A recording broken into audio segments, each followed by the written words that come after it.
दोस्तों, ये कहानी आपको बहुत बड़ी सीख देगी, इसलिए इस कहानी को अंत तक जरूर सुनिएगा। तो चलिए कहानी को शुरू करते हैं। एक गांव में एक किसान रहता था। एक बार उसे कहीं से एक बाज का अंडा मिला। उसने वह अंडा मुर्गी के अंडे के साथ रख दिया। मुर्गी उस अंडे को भी अन्य अंडों के साथ सेने लगी। कुछ दिनों में मुर्गी के अंडों में से चूजे निकल आए और बाज के अंडे में से भी एक बाज का बच्चा निकला। बाज का बच्चा चूजों के साथ पलने लगा। वह चूजों के साथ खाता पीता, खेलता, इधर उधर फुदकता बड़ा होने लगा। चूजों के साथ रहते हुए उसे कभी ये एहसास ही नहीं हुआ कि वह चूजा नहीं है बल्कि बाज है। वह खुद को चूजा ही समझता था और हर काम उन्हीं की तरह किया करता था। जब उड़ने की बारी आई तो अन्य चूजों की देखा देखी वह भी थोड़ी ही ऊंचाई तक उड़ा और फिर वापस जमीन पर आ गया।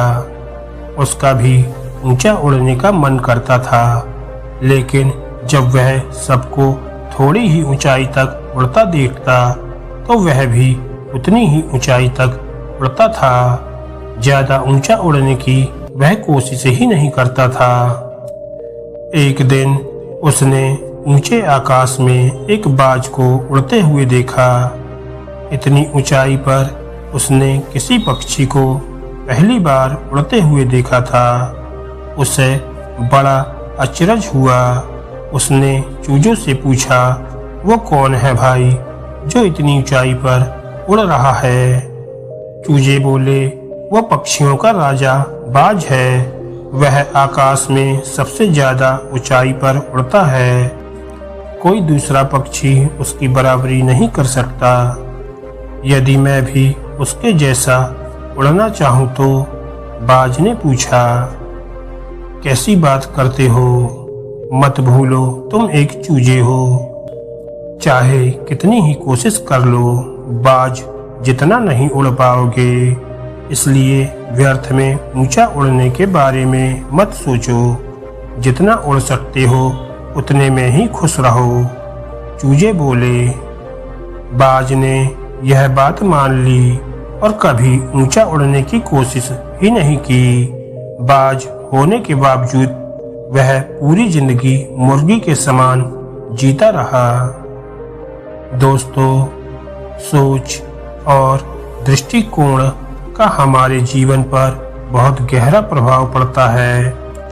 हम सभी क्षमताओं और संभावनाओं से परिपूर्ण हैं। चाहे हम कैसी भी परिस्थितियों में क्यों ना हो, हमें आवश्यकता है अपनी क्षमताओं को पहचानने की और अपनी सोच तथा दृष्टिकोण को व्यापक बनाने की।